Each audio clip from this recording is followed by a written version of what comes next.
New discoveries reveal that we may have completely misunderstood the giant panda. We've seen it as a cute, clumsy animal, a survivor against all odds. But research tells a different story. A story of adaptation, evolution, and a bear that isn't as helpless as we once thought. For a long time, scientists believed the panda was a lone relic from an extinct bear lineage. But DNA analysis shows that it evolved separately from other bears over 12 million years ago. Its closest extinct relative, Ailuroarctos, lived in China around 8 million years ago and was the first known bear to develop an extra thumb, an adaptation for grasping bamboo. But here's the strange part. The panda's digestive system hasn't changed much since its carnivorous ancestors.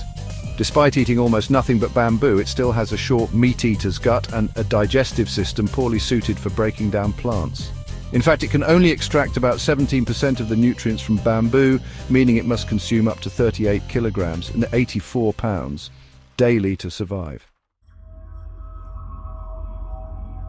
So why did it switch to bamboo? One theory suggests that as competition for meat increased, pandas turned to an abundant, low-energy food source. Fossil evidence indicates this diet shift may have happened around 2.6 million years ago. The giant panda had roamed China's forest for millions of years, but it was unknown to the Western world until 1869. That year, French missionary and naturalist Armand David received a panda pelt from local hunters in Sichuan. Realizing it was something unique, he sent it to Paris, where scientists confirmed it as a new species. But it wasn't until the 1930s that the world saw a living panda. American explorer Ruth Harkness became the first person to capture a panda cub and bring it to the US. The event caused a global sensation and laid the foundation for the panda diplomacy China would later adopt. By the 1970s, China began lending pandas to Western zoos as part of its foreign policy. Countries like the US and Japan received pandas as a symbol of friendship, making the animal a global icon of diplomacy and conservation. For a long time, we believed giant pandas were solitary and passive creatures. They sleep, they eat, they roll down hills, but new research is challenging that image. With camera traps and GPS collars, scientists have discovered that pandas actually have complex social structures. They may avoid conflict, but they actively communicate with each other through vocalizations, body language, and scent markings.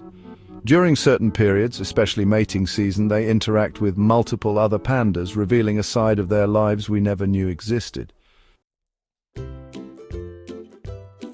Another surprise, they're not as clumsy as we thought. Despite their round bodies, pandas can climb trees, swim, and move efficiently across mountainous terrain. Some have even been observed traveling over 30 kilometers or 18 miles in just 2 days in search of better bamboo forests. Thanks to conservation efforts, the number of wild pandas has increased from about 1,600 to 1,864 over the past 20 years.